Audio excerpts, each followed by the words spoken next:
This is TWIS, This Week in Science, episode number 919, recorded on Wednesday, March 29th, 2023. How to do the science dance. Hey everyone, I'm Dr. Kiki, and tonight on the show, we will fill your heads with hotness, stress, and death. But first, thanks to our amazing Patreon sponsors for their generous support of TWIS. You can become a part of the Patreon community at patreon.com/thisweekinscience. Disclaimer. Imagine for a moment a world without disease, a world without death, a world in which people are free to live their lives without cancer, diabetes, dementia, heart attacks, or lung disease. A world without extreme cases of depression, anxiety, schizophrenia, or neurodevelopmental disorders. A world where children meet their great-great-great-grandparents, and the dog you grew up with is the same dog your children one day play with.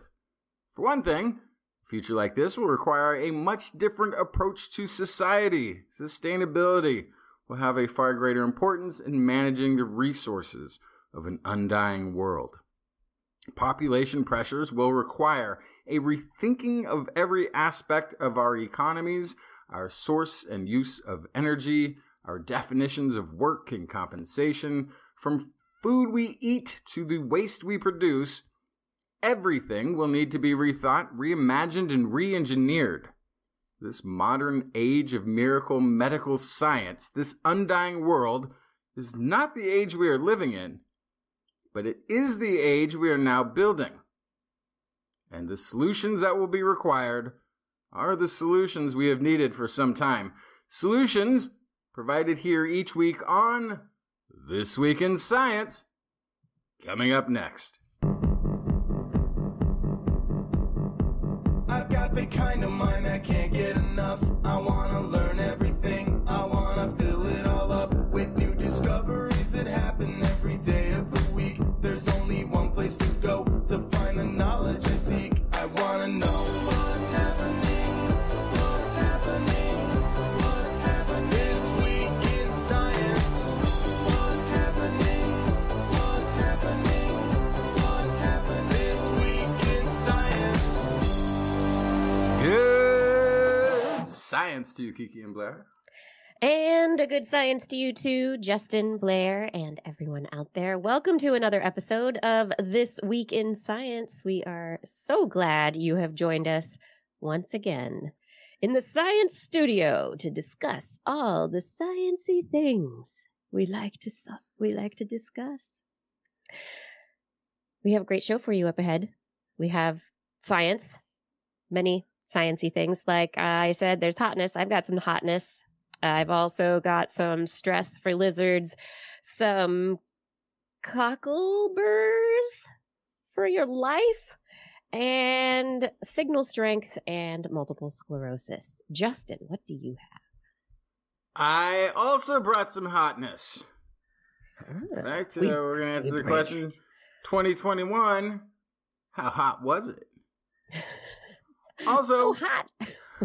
also, so hot the cows were given powdered milk. No.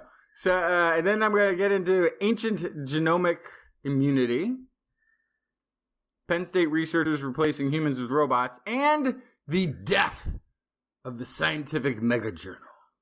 Oh, no. Yeah. Oh, what? Or maybe, yeah. Oh, yes, yeah. Yeah, it's going to be, it's a very, the subject is very nuanced and has many sides.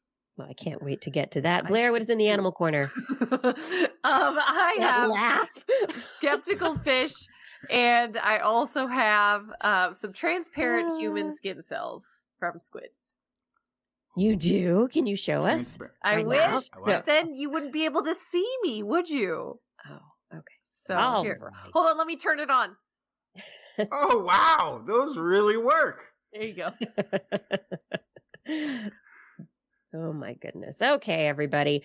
Let's dig into the science. But before we begin, I would, I have to tell you, I'd love to tell you that you can find us all places podcasts are found, because this show is a podcast. We stream weekly Wednesdays, 8 p.m. Pacific time-ish.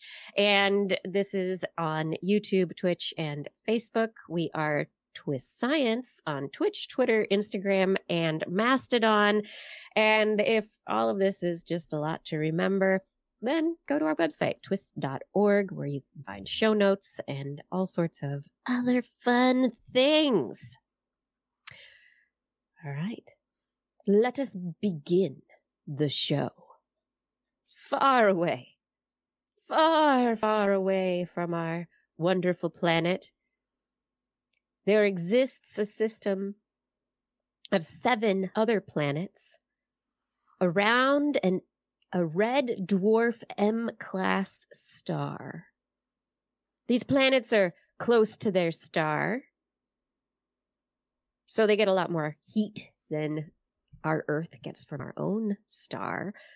But how nice would it be to take those planets' temperatures? Is it TRAPPIST? Is that the one?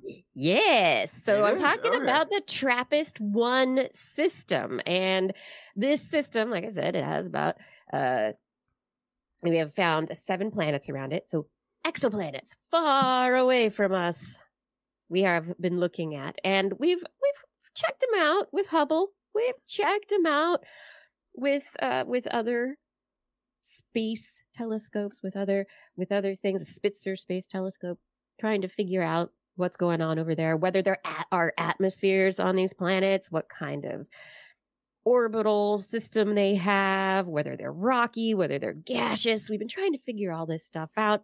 But it's been kind of hazy. Haven't really been able to determine what's going on.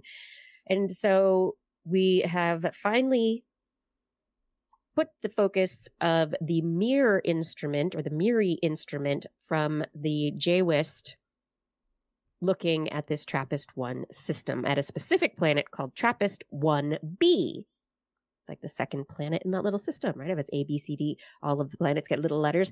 It's a very, very close to its star.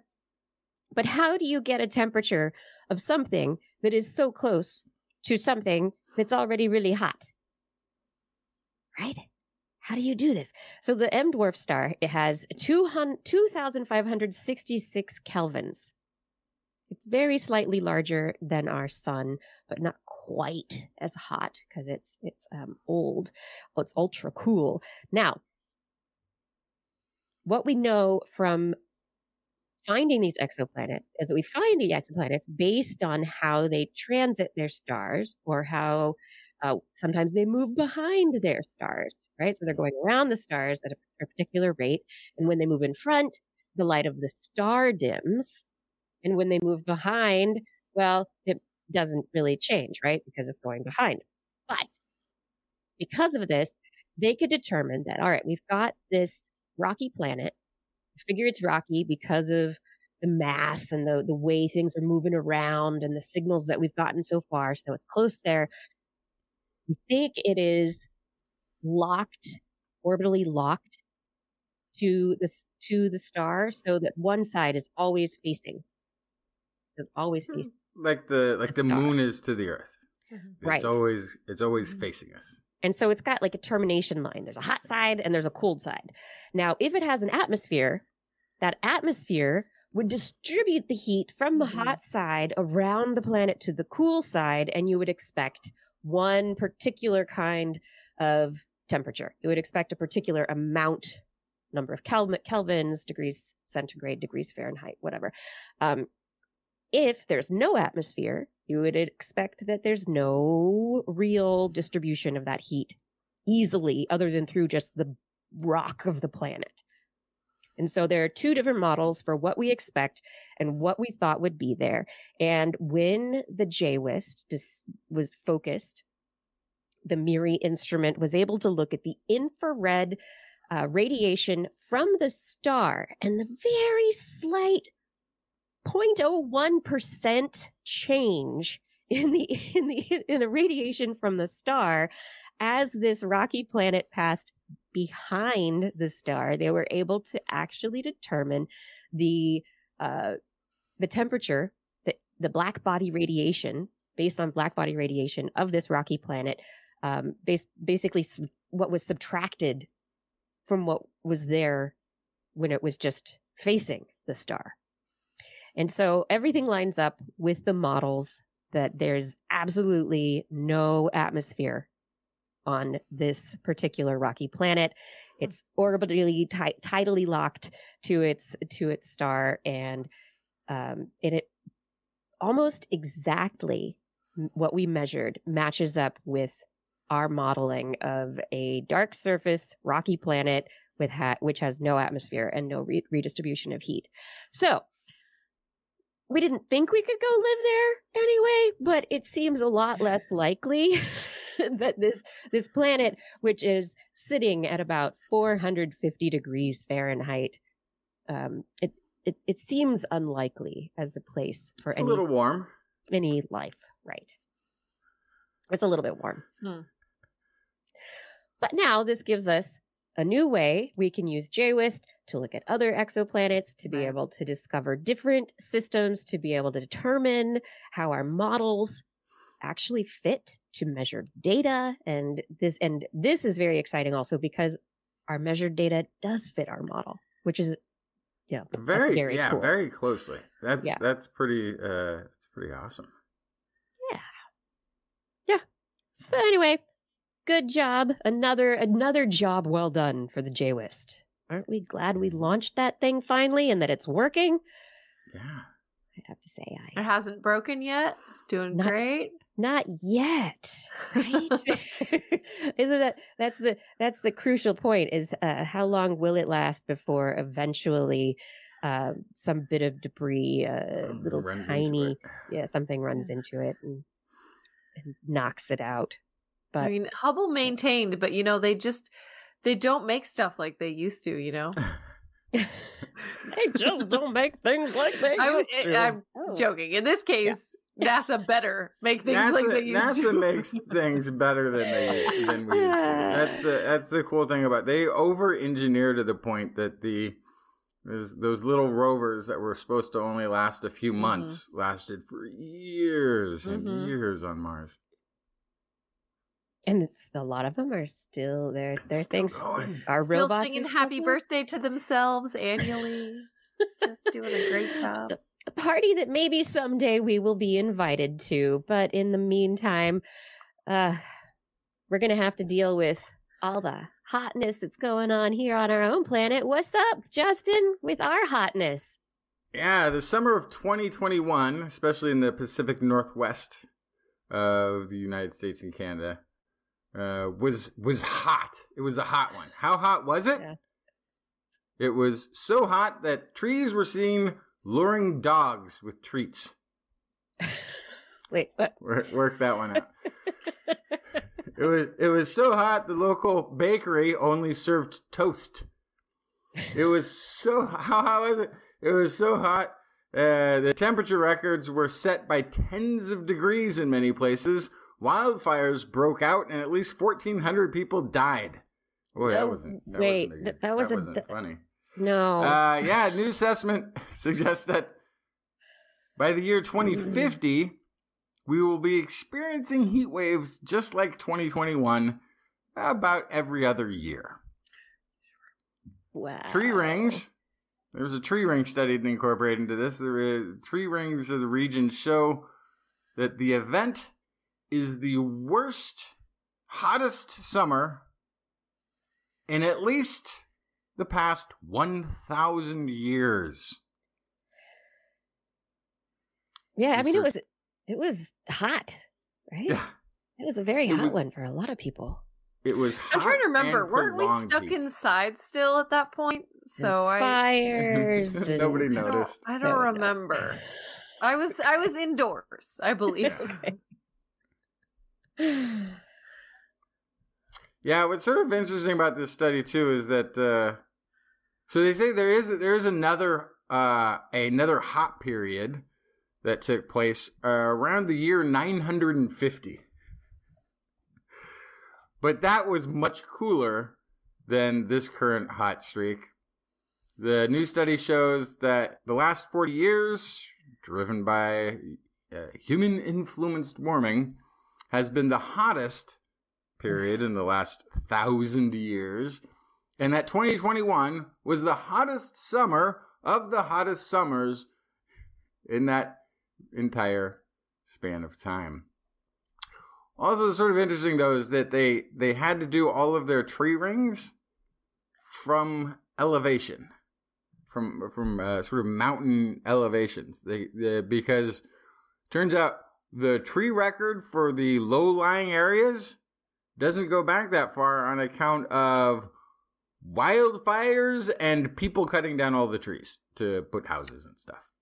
So they had to go up. So they were doing comparatives of what would have been a cooler climate, and we still were 1.5 degrees seasonally higher than the average at the cooler elevations. So it's every by 2050, I guess, which that's like a long way away, isn't it? 2050? No. That sounds like the distant future.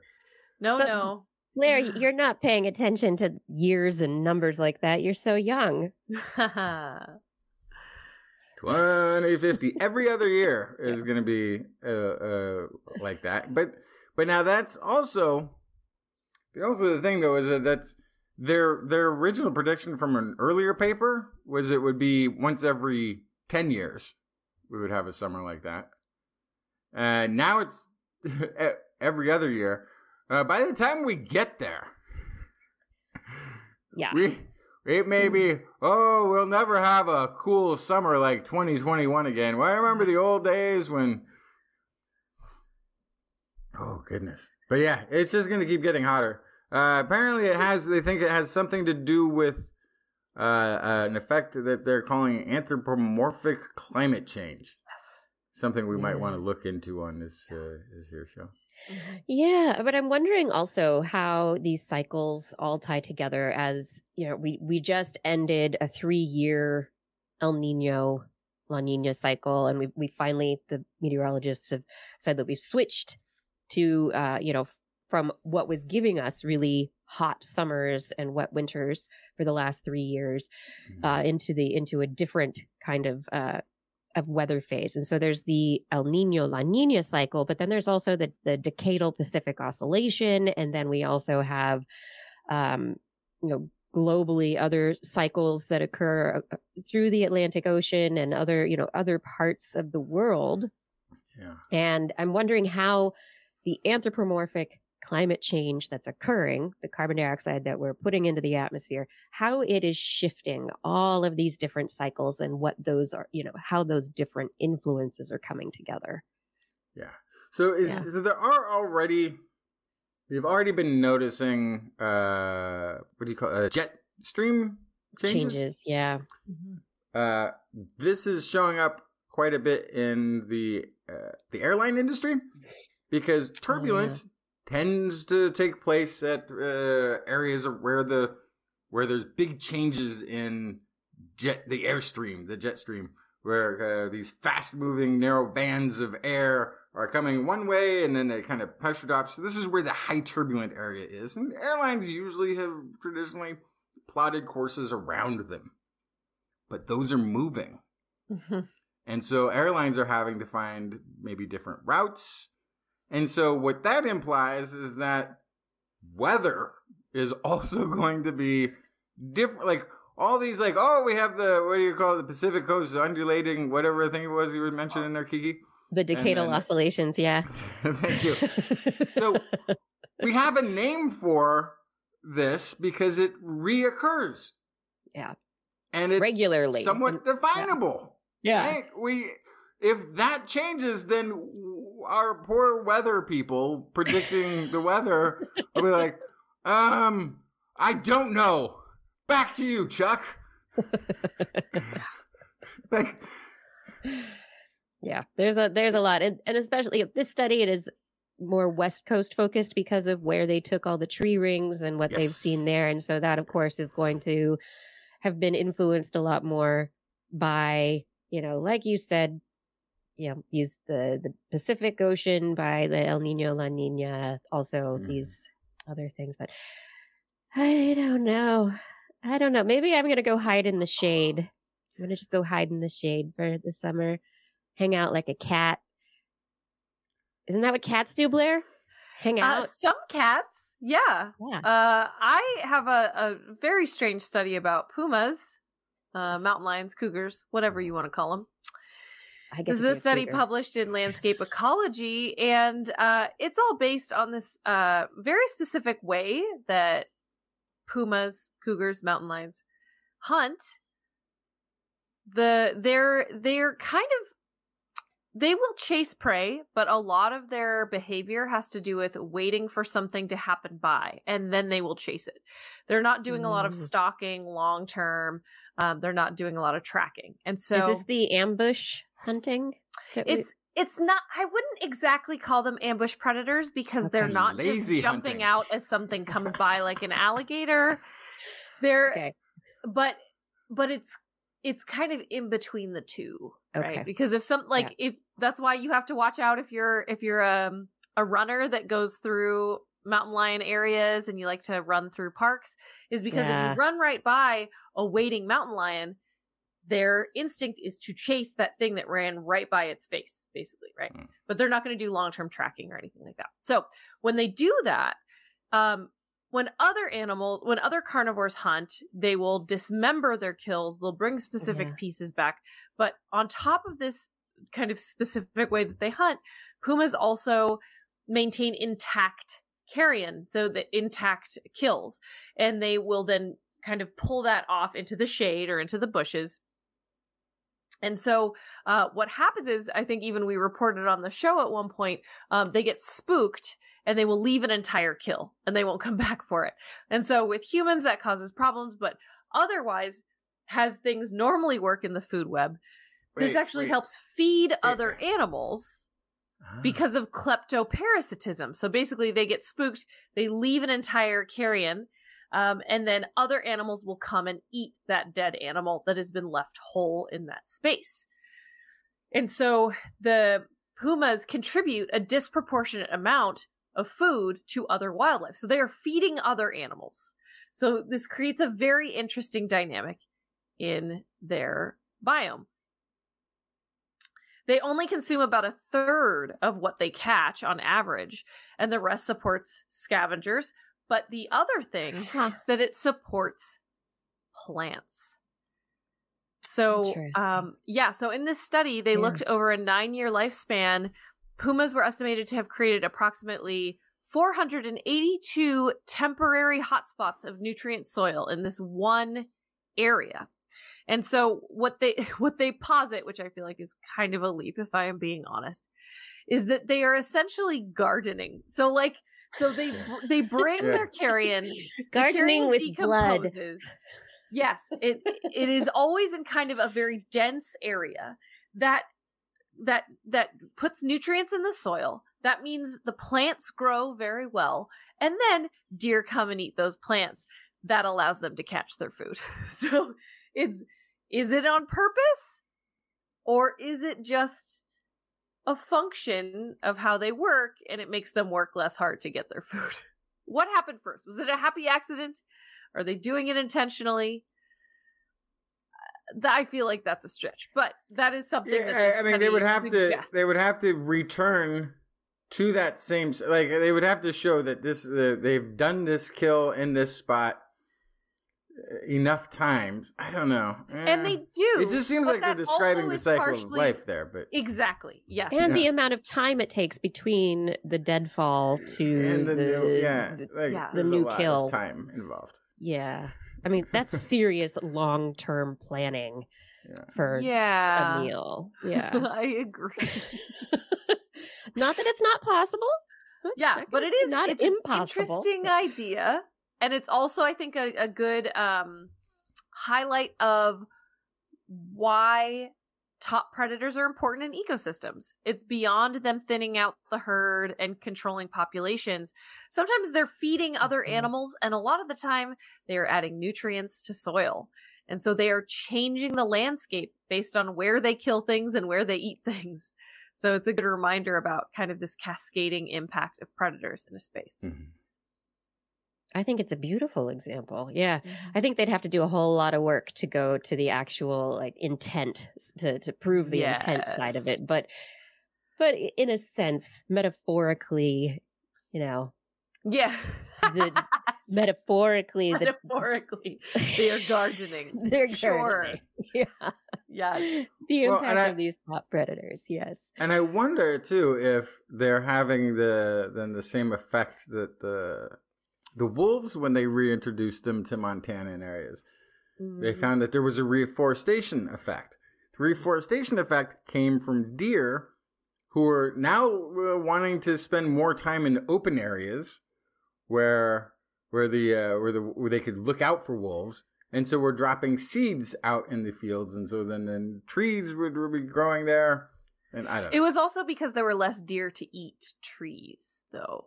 And there were also less deer eating the saplings. That was a big part of it. Yeah. It's all a part of it, though. Yeah. I mean, you have a lot of deer. They're going to eat the trees. It's going to be bad for the forest and all the other animals. You get the wolves in. The wolves are killing the deer. Is interconnected. Like a system? Yeah. But one that's biological. An ecosystem. There it is. Whoop. There it is. That's where we all are. And speaking of those ecosystems, humans have huge impacts, being the impactful animals that we are on this planet. And we've talked a lot about how naval operations and the sound of ships and motors, these giant vessels crossing waters, what the effects they might have on marine life. But group of researchers just published in Frontiers in Amphibian and Reptile Science their work done at Fort Carson U.S. military installation near Colorado Springs, where there's lots of transport aircraft, F-16s, Chinook, Apache, Black Hawk helicopters, all these big aircraft coming in, landing, leaving regularly. And in the area, there are a number of animals we don't usually pay attention to, but these researchers were checking out the whiptail lizard. So the Colorado checkered whiptail lizard is uncommon, but there are several populations of them in the area around this Air Force installation. So the researchers actually coordinated with the military to have them spend about a week without doing any landings or any takeoffs during a particular time period of the day. And then they measured the same hours of the day and had them do certain flyovers and landings and all sorts of things. Anyway, what they found is that the sound affected the lizards. They sampled the lizards. They checked out males and females. They looked to see at the females how many eggs they had, what kind of cortisol, their stress hormones, how they were affected. They also looked at glucose, ketones, reactive oxygen metabolites like alkoxy and hydroperoxy free radicals, which are released by mitochondria during stress. So basically, they're figuring out how stressed out all of the aircraft were making the lizards. And in doing all of this, they found out that, the lizards were getting stressed out, but they didn't move around a lot more. They didn't go hide a lot more. They tended to have this mobilization of energy resources, and they started eating more. The lizards were stress eating. Wow. Biologically, why? Because the stress was mobilizing energy resources to deal with I see. all of the oxygen use and the increase in cortisol, and the females that were reproductive at the time seemed to be more susceptible they had a higher increase in cortisol. But so they weren't running around a lot more because that would be potentially putting themselves into danger, but they were finding more food and eating more food so that they could keep up with the energy. Like it's like you get because they're on high alert. They're on high alert and they're just if you run into people who've had way too much coffee in the morning, that's they're vibrating. And you said they tested males and females? Yes, they tested males and females. These are not the whiptail lizards that are all female, then. I don't believe so. No, they no. Okay, because I was like, whiptail lizards, aren't they all female? But I think there's only some species of whiptail lizards. No, these were, it was males and females. And because they didn't want to influence the females of the population too much, they made sure to mark the individuals they caught and only caught every female one time. So, okay. We're not going to stress you out even more. But yeah. So there were big decibels on flyover dates. Noise readings at ground level ranged from 33, 34 decibels up to about 112 decibels. Non-flyover dates, it was about 30 to 55 decibels. So there was a doubling of noise level. Will this result in anything? Seems like no. Yeah, I don't think it's going to change anything at all. No. But it is an interesting way for researchers to understand how these human activities do impact animals, and if the animals are having to find more food, to burn more calories, to just exist in an area, which they seem to be doing just fine, as there are several populations in that particular time. It is an adaptation to stress eat in this particular species. Well, and I guess if you identified an endangered species and it had a breeding season, you could reduce your fly days in that time. Yeah. I don't know. No, I know it's not going to happen. Or maybe be a concern of anybody. Or maybe you can change, the lower level of the flight deck so that planes and helicopters that are coming in don't go below a certain altitude, or maybe there's you shift out of a certain area during a period of time and approach the landing strip from another direction. There are alterations, but I don't know. Anyway, yeah, lizards, stress eating. Who knew? It happens. What else do we? What do you want to talk about? You want to talk about some eyes now? What are we looking at, Justin? This is Penn State researchers are looking for a way to replace humans with robots. Oh, great. Okay, I'm not stressed at all. Yeah, this is not because the researchers prefer robots over humans in terms of robotic companionship or anything like this, but because engineers who we trust with designing safety into every build that they make don't trust humans when it comes to safety. Well, there's enough examples of not just mistakes, but overlooking things for monetary gain that maybe machines could do a better job. But in this case, they're looking at post-stress, building inspections. So a building will show some sort of structural damage, maybe due to a natural disaster or an earlier poor structural design that's now showing up with age. And so what we do is we send in safety inspectors who are humans to assess the damage before any occupants can return to the building. Researchers at the Penn State Department of Agricultural Engineering studied how building inspectors make their assessments by analyzing gaze patterns with eye tracking software.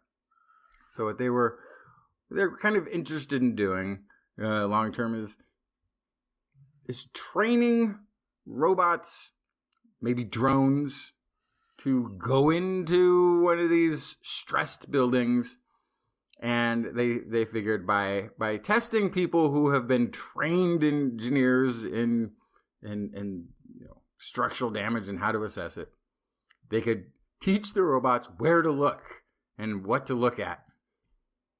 This is a quoting from a corresponding author, Rebecca Napolitano. We are looking for a way to capture how an inspector thinks and makes assessments on a building site to understand their intentions and diagnostic choices. Studying where they look and for how long at certain points on a building can help them do that. So they asked 10 architectural engineering graduates to assess 2 building facades while wearing these eye-tracking glasses.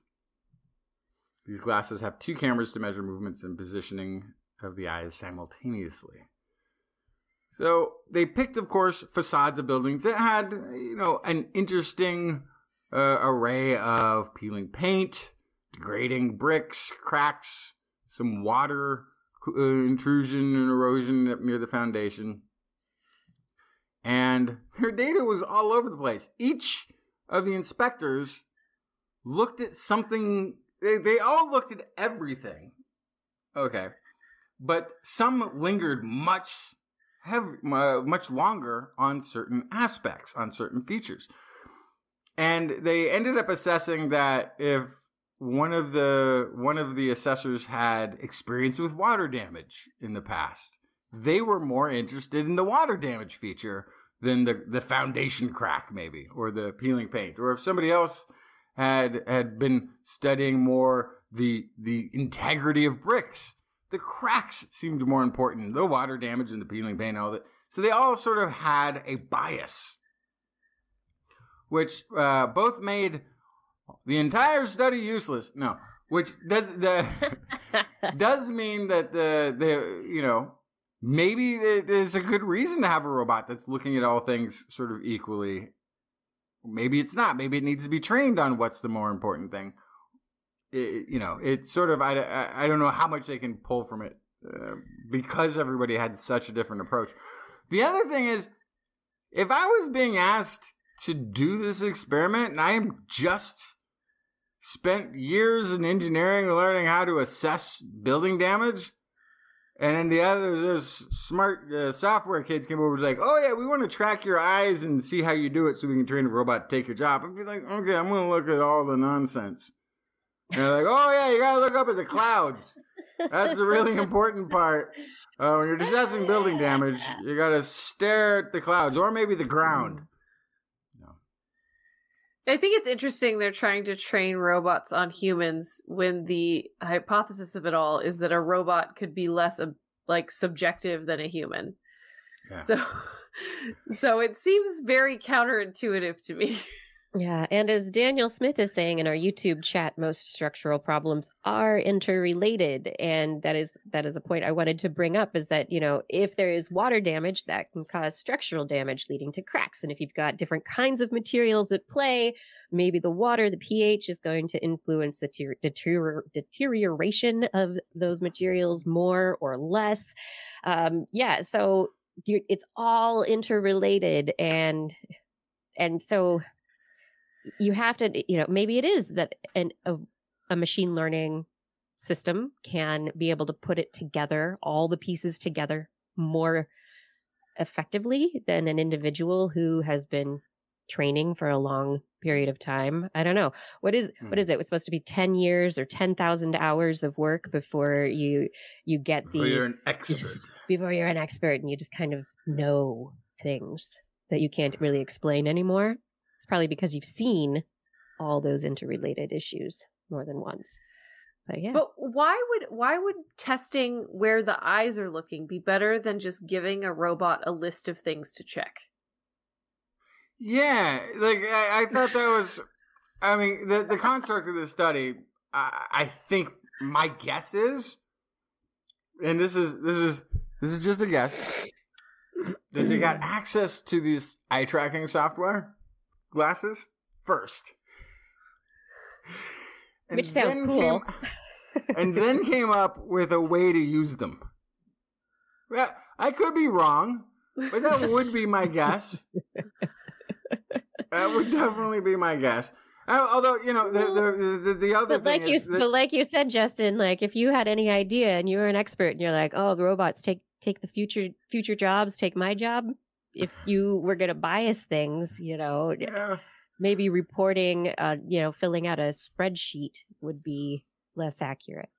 Well, the other thing is the machine learning aspect of it versus the human expert sort of hidden knowledge kind of thing is going to be tricky. Because you can imagine like a machine learning AI building inspecting robot deciding that all historical structures must be taken down.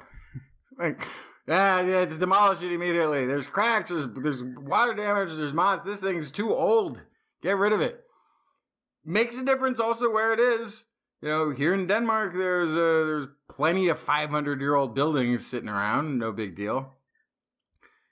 But in San Francisco, there is nothing that is more than like 50 years old, probably. All right. That's a bit of an exaggeration. Exaggeration. Yeah. When was the big 1919 or something? The big earth? Was it 1906? Was the big one? Yeah. That knocked the whole city down pretty much? It burned about half the city. Yeah. A lot of buildings still remained, though. There were some big ones that down. Most of them burned down. They just burned because the water pipelines broke and you couldn't put out the fire with hoses. Yeah. This is also to add to the multiple times that the various gangs in town got angry and like the Italian mafia decided it was time to just burn down one area of town and what? Oops. Oh yeah. Why is everybody always blaming the Italians? No, there are some great stories. There are some really great stories of old San Francisco? Yes.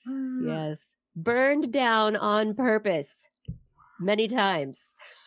Not just during disasters, earthquakes. But sometimes you can prevent disasters, and we are looking for ways that we can prevent the next flu pandemics and other viral pandemics. Researchers have been looking as well for more of a global vaccine. Let's call it a global vaccine, something that you can use to vaccinate against all flu strains. And a group from St. Jude Children's Research Hospital just published their work on the H3N2 flu virus in Science Advances. And they were looking at one part, the H part of the flu virus, the H part and the N part. The H part is called the hemagglutinin part, and that is the part that gets into cells, that basically finds a cell and goes, I'm going to stab you and I'm going to invade you, and that's the hemagglutinin part. And so that's the part that a lot of researchers are looking at, and they're like, maybe we can do something to make a vaccine that addresses the H part of the flu virus, and that'll be good for all of them, and nobody will get sick from the flu anymore.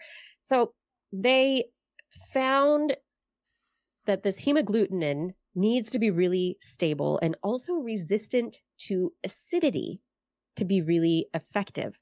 And the hemagglutinin, it has to get past, so you have like mildly acidic cells in your nasal cavity, and then even past that in your lungs, apparently it's like more highly acidic. And the researchers found that there's a mutation in hemagglutinin that makes a virus grow better in eggs and causes a mismatch, makes the vaccine incorrect. And so the mutation makes the virus, the little part, unstable, and it doesn't work well as a vaccine.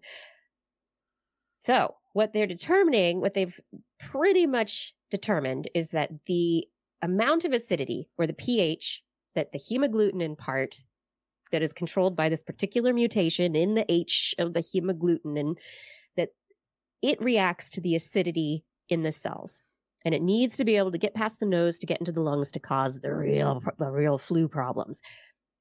And so they now have determined, because of the acidity that they have seen the hemagglutinin react to, that perhaps one way they can test to see whether or not their vaccines are going to work in the next year to prevent a pandemic from happening is to test their vaccines against different pH levels to see where the hemagglutinin breaks down and whether or not it will actually whether or not it's actually going to work. So can I pause it for a second real quick? So is the idea that the vaccines that we have made already are losing the structure that the T cells would need, because by the time it's been produced in the egg and then reproduced, I guess the vaccine doesn't have the structure of the original. Yes, or that the virus that's gone around a bit has changed enough that it's already, already different enough that it's still going to make it past those defenses. So there, but when you come down to kind of more of a pharmacokinetics aspect of, how the virus is attaching to a receptor, so receptor binding, this is driven by acidity, apparently, with the hemagglutinin part of the flu virus.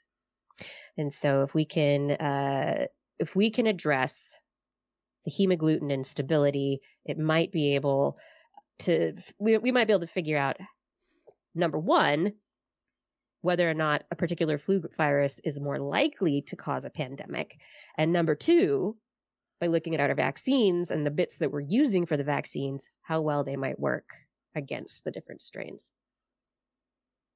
So it could be down to a simple acid test. Or next cold season? Yeah. Take a couple of lemon wedges and shove them up your nose. Just to make your nose more acidic. That's right. Yeah. So acidity. I had no idea that, the environment in your sinuses is slightly less acidic. It's more mildly acidic than the lung environment. It's a little bit different. And the pandemic virus has to hit that sweet spot to be able to make it through the gauntlet for infection. Yeah, no idea. Anyway, acid. It's how we may discover the next pandemic flu virus to be able to defend against it. Fingers crossed. And Blair, by the way, if you ever have gone out into the field and gotten all those little sticky, invasive burr things stuck all over your pants and your socks, those little jerks, the little ones, all the little cockleburs is what they're called. These little cockleburs. The worst. You always think you got them all, and then you get home and there's one, you step on one, or there's one between your toe, or there's one, a bunch that go on to create nasty little hair knots in the back of your dog's legs or whatever. They're not wonderful, the cockleburs. We don't like them. They're invasive, for one thing. Who wants them? No wonder. But perhaps these nasty, invasive, annoying weeds could be useful to fight aging. What? I'm sorry? Yeah. Should I eat them? No, do not eat them. No. That would be unpleasant. Blair, how do you immediately go? So here's number one. Do not eat them. I will eat this wild weed just in hopes that the thing that science discovered somehow translates into me just being able to eat the thing. Well, that is a cue into my anti-aging methods, that I don't do a lot of topical applications, which is probably what this is actually doing. Can you eat your way to a healthier life? In a certain respect, yes, but not with cockleburs. Cockleburs can be extremely harmful. The fruit extract can be harmful. Apparently, it has a constituent that's toxic, carboxyatractyloside. Carboxyatractyloside. It can hurt your liver. Isn't that great? So no. So definitely don't eat it. Got it. No cocklebur fruit extract. Don't go there. Additionally, so this extract from the plant that they studied, this is the first time they have looked at it in its particular role as a potential wound healing agent and skin protectant. It's been explored for rheumatoid arthritis and cancer previously, but this time, you're like, oh, what can it do for the skin? And it has a lot of compounds that can help with anti-inflammation, antioxidants. They were able to show that it influenced collagen production, benefited wound healing, and also benefited damage from UVB radiation in the skin. So it can be and also be protective against UVB radiation. So perhaps sunscreens eventually will be developed that have cocklebur fruit extract included in them. Oh, okay, but hang on. Before we go all cockleberry about everything. Before we go, go off half cocklebird. Yeah. Is there a mechanism? Because then I'm like, what is it? Because aren't we past the point where, magical plant has interesting effect? Like, Justin, have you looked at the beauty industry lately? Because no. No, I know that's how they don't. I know that's not how they advertise things. But that's got to be at some level. So that's the next question, is the researchers, because they have found these influences on collagen and UVB protection, that they are going to study the biological mechanisms involved. So they don't know yet how exactly they do this cocklebur juice does what it does. Mm-hmm.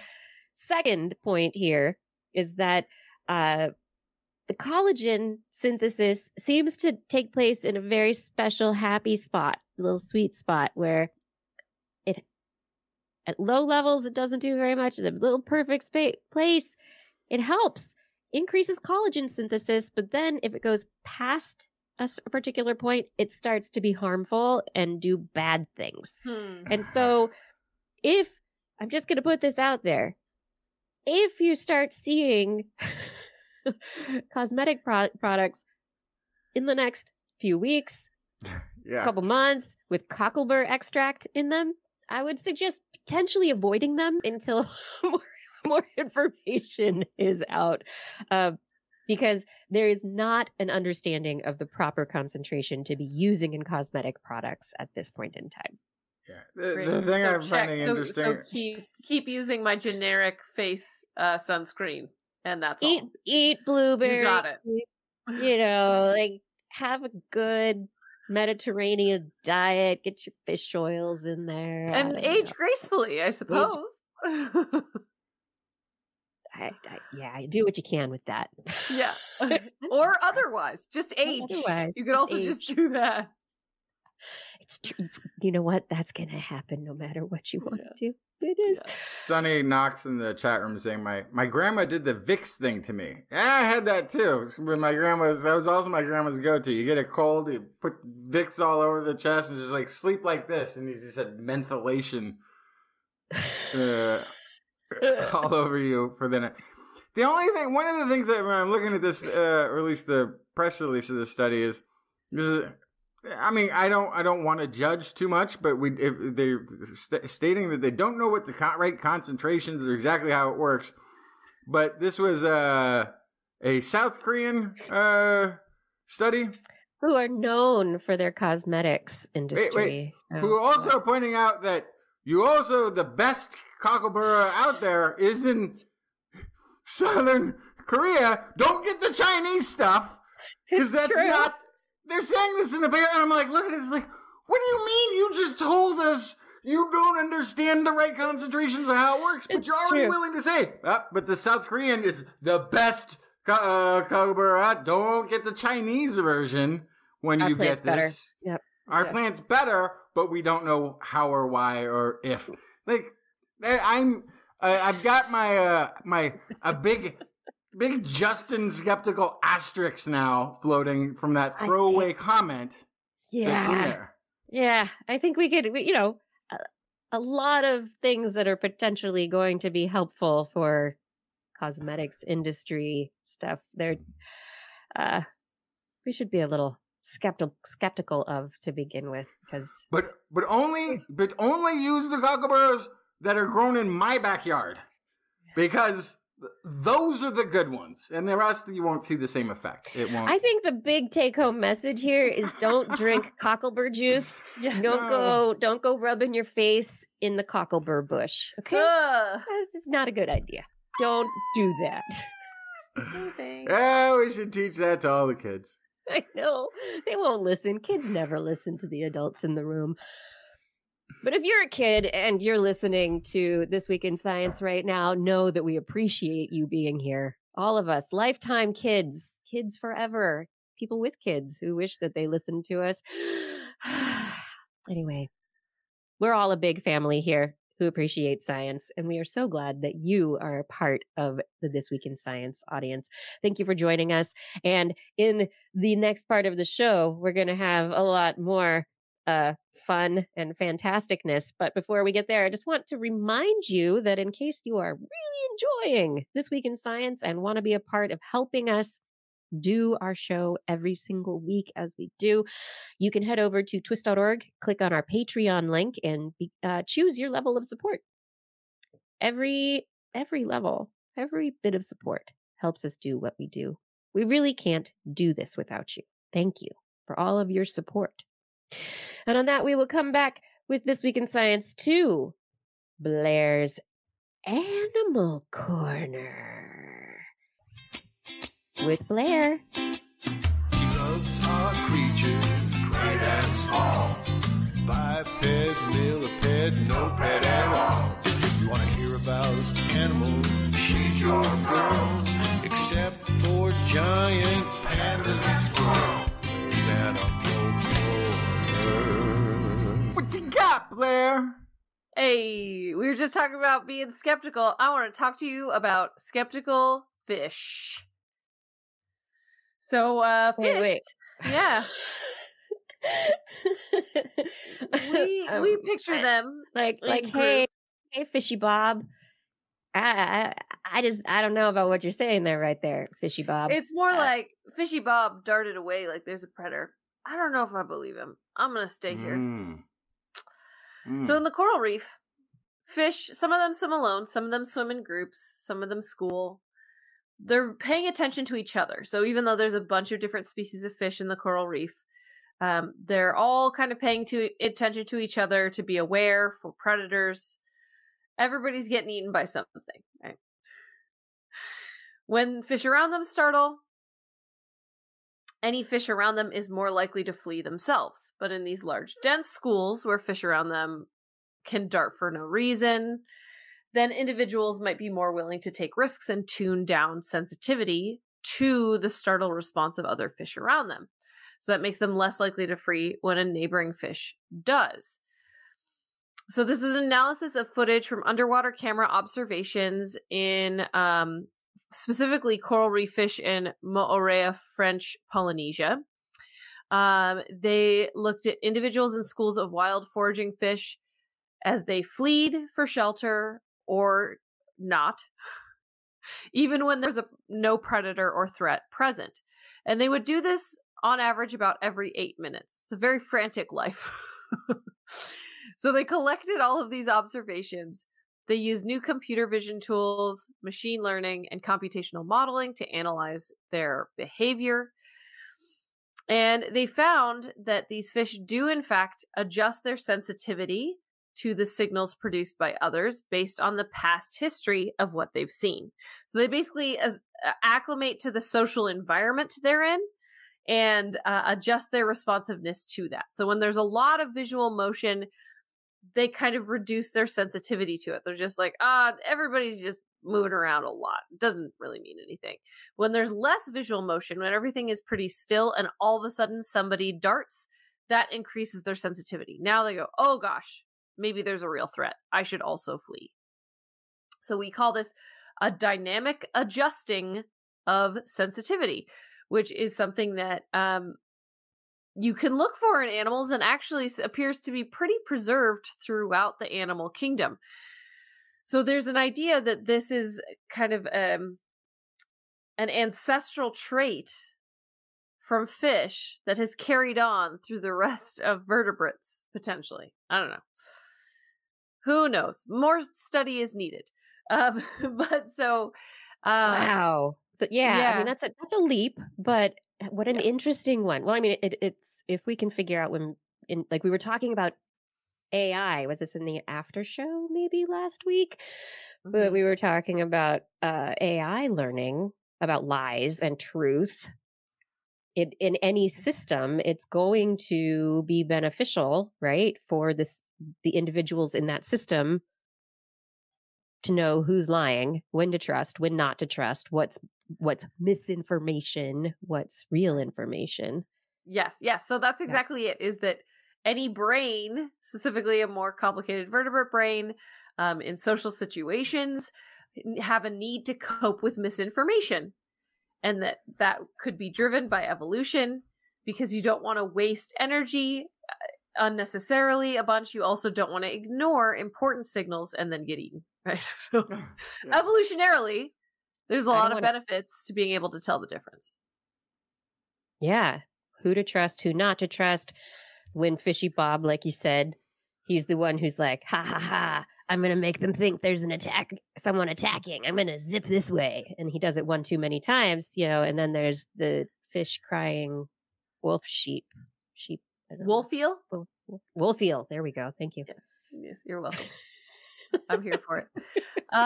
So that is the kind of the suggestion from this, is that this could be something that is conserved throughout the animal kingdom. Possible. Would make sense, especially because they claim that it's a very basic neural circuit that's at work here. And so because of the simplicity, that could be widespread and conserved throughout evolution. So it's possible, but yes, much, much, much, much, much more study would be needed to figure this out. Much, much, much more. In the meantime, we know that fish assess the quality of information given to them by their peers. Yeah. So now, okay. So they've been looking at these small groups. So is it possible then to say that some people? Is it possible? Okay, go ahead. Sorry. No, I was just going to say, is it all the fish? Every kind. They were of looking fish? at one species in this case. So you're right. They need to first and foremost look at other fish. That is step 0, basically, in extrapolating this data. Yeah, absolutely. Can I also extrapolate that it means that some people are less skeptical or handle misinformation worse than a fish would? Yes, and before modern time, they would not have survived to reproduce. That is the expectation here. Yeah. Oh no. So we've created a system where... Hey, listen, we've created a system where very little selective pressure actually exists at this time. So, That's true. Unless you make your own fatal mistakes on your own bodily person, it is pretty hard to select out specific things in humans. But anyway...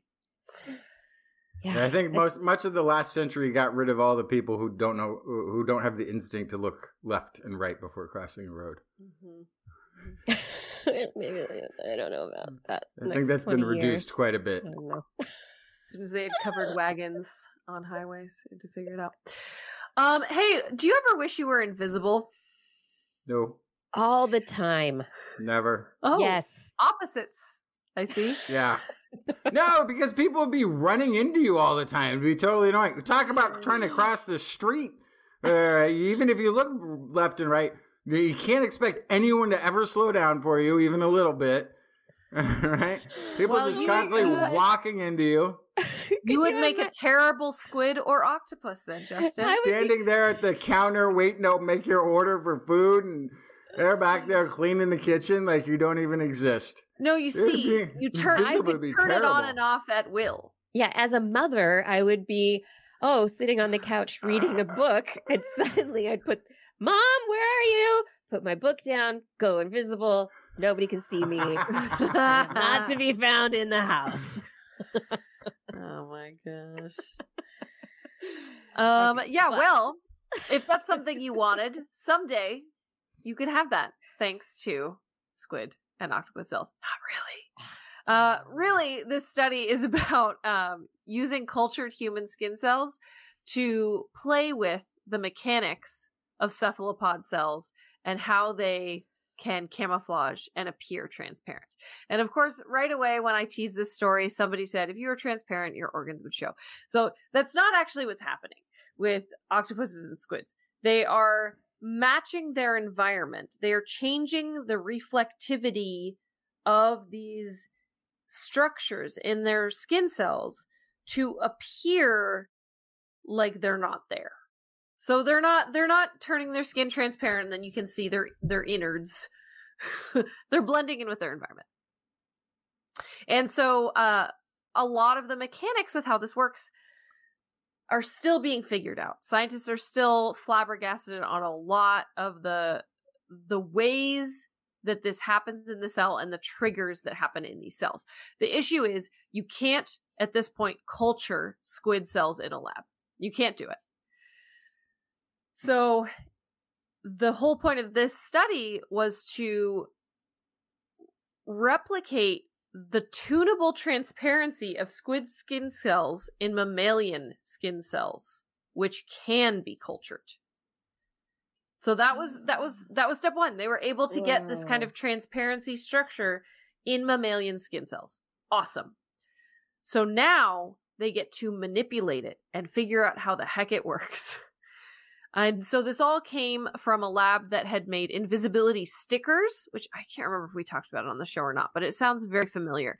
It used bacterially produced squid reflectant proteins that were adhered onto sticky tape. So they made these invisibility stickers. Very cool.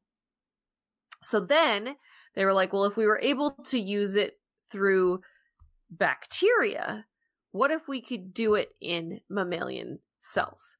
So they tried to capture the aspect of the ability of squid skin tissues to change transparency within human cell cultures. This is from University of California, Irvine.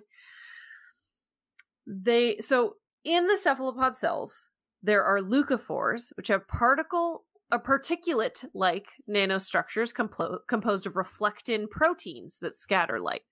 It's a bunch of nouns you don't really need to know. So basically, these specific proteins called reflectins, they clump together and form nanoparticles so light isn't absorbed or directly transmitted.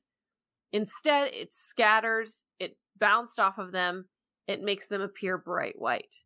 So they can adjust the clumping of the reflectin to adjust the wavelength of light that gets sent back, if any at all. That's the part that's amazing is like, yes. I mean, just first off, you have cephalopods who are able to sense the colors of their surroundings and then somehow control all of this, the reflectins, which are little nanoparticles inside of their cells to create little reflective nanostructures that reflect at that specific frequency of light. That's amazing. In number this one, study, and now we're figuring that out. We are completely shelving the question of how they figure out how to do what they should look like. Right. Yeah. So like, that's for later. Yeah. Right now, it's just, can we do it? Can we do this in cells? Yeah. Okay. Yes. So they wanted to see if they could engineer mammalian cells to form these reflectin nanostructures stably, so they wouldn't immediately kind of like fall back apart, so that they could control the scattering of light. So they introduced squid-derived genes that encoded for reflectin into human cells. They then used the DNA to produce the protein, the reflectins. And what they found worked for them was that introducing salt to the cell culture changed the clumping of the nanostructures. And so systematically increasing the salt concentration allowed them to get detailed time-lapse 3D images of nanostructure properties. As they became larger, the amount of light that bounced off the cells increased. That turned their opacity up. So if cells allow the light through with little scattering, they're more transparent. If if the scattering happens a lot, then they appear opaque and more apparent. It's called. So then what's really funny is right in the middle of this very exciting study, the COVID pandemic hit. We're going to continue to hear this in all of our studies, like how did they pivot and still learn anything? Yeah. So at that time, the lead researcher developed computational models that could predict a cell's expected light scattering and transparency before an experiment was ever run. So he was able to figure out, like, what should I do in the lab when I can get back in there to maximize my time and figure out how to manipulate the reflectin in the right way. And so from all of this, the results are that they think that scientists will be able to better understand from this kind of data set how squid skin cells, say that 5 times fast, function without having ever cultured squid skin cells. Right. And so salt is obviously a big part of the question here in how they have manipulated it. Now there's a question of, is salt concentration something being manipulated in the squid? Is that part of the methodology in their skin, or did we just find a workaround, right, in mammalian skin cells? We don't know. Mm-hmm. And so there's a bunch of applications, of course, potentially of using reflectin and all sorts of things. One of the really cool ones is that you could use it as a molecular probe to track structures in cells with advanced microscopy techniques because they can't be bleached. Right. And it could also have implications for better understanding of cell growth and development if you can use it as kind of a tracking substance. So lots of cool things there. Of course, also there's the opportunity to make biological structures with reflectin in them that could change their opacity, right? Of course, that's obviously what I was thinking about. But it's kind of, this is step, or clothing. Step 1A. Could we have biological, basic, like leather jackets? Would you have to feed it though, or would you have to would you have to like take your saline drip with you everywhere? Yes. Right? You instead of taking your cephalopod skin jacket out of the closet, you're taking it out of the saline storage tank. Yes, exactly. Right. Yeah, so they have some ideas here. They have a methodology to do more experiments, which is really great. But yes, at the end of the day, even if they figure out exactly how reflectin works and how you can physically manipulate it molecularly, right? You still have to figure out how the squid's nervous system is telling it what to do. Yeah. So this is a huge onion of questions and will remain one, I think, for quite a while. And I can't wait to find out more. This is very exciting. Yeah. Reflectin. Yes. What will science do with it? There are so many ways it can proceed. I still want to take that big question down from the shelf, but we'll leave it there for now. Oh, yeah. It has to stay there for right now. Yeah. Leave the big question on the shelf. Leave the jacket in the saline tank.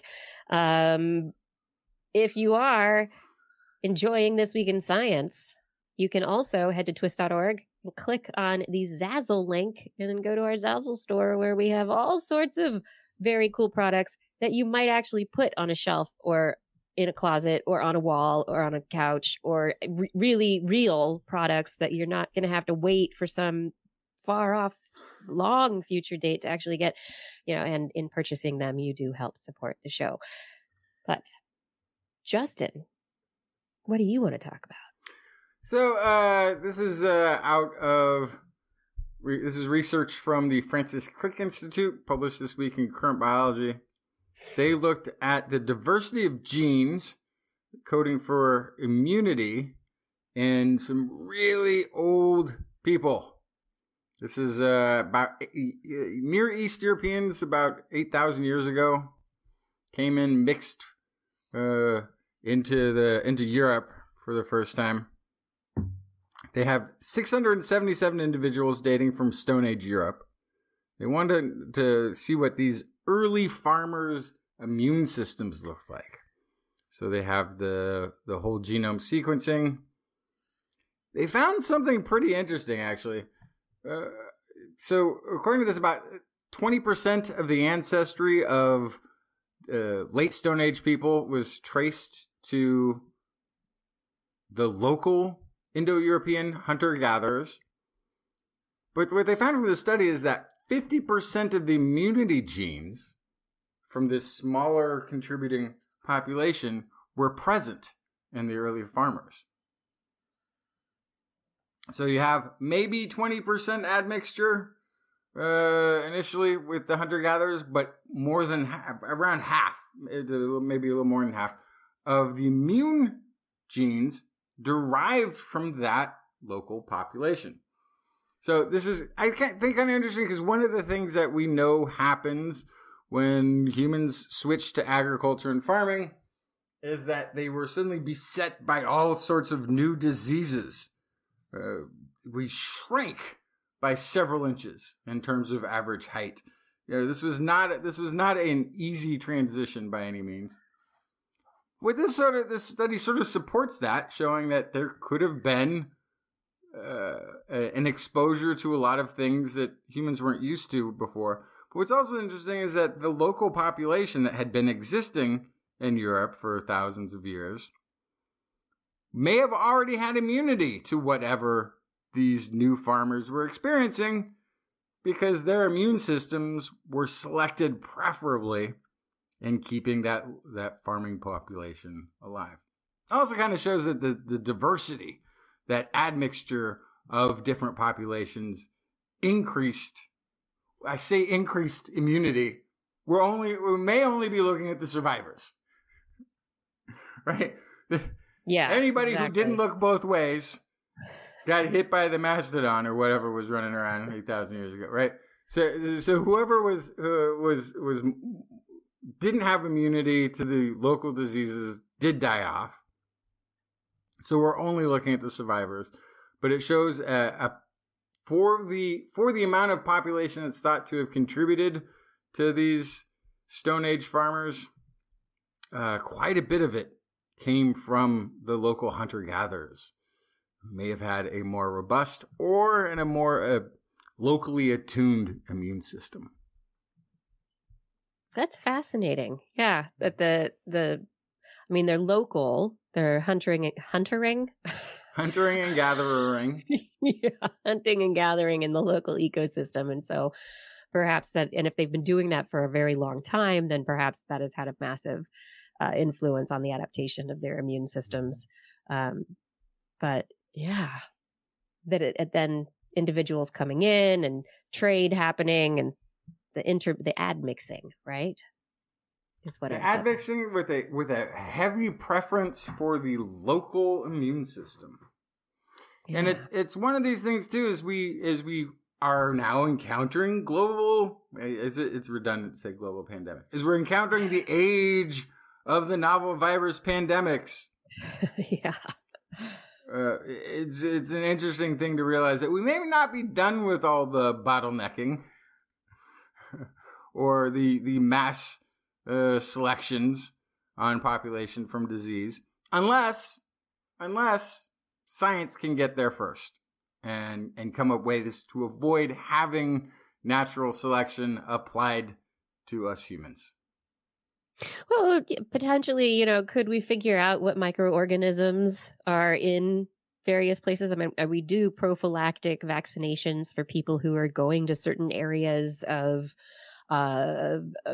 sub-Saharan Africa, for instance, or to India or other places. When you're traveling globally, there are certain diseases that we don't have to be inoculated against here in the United States, but they go, you should get vaccinated for that before you leave.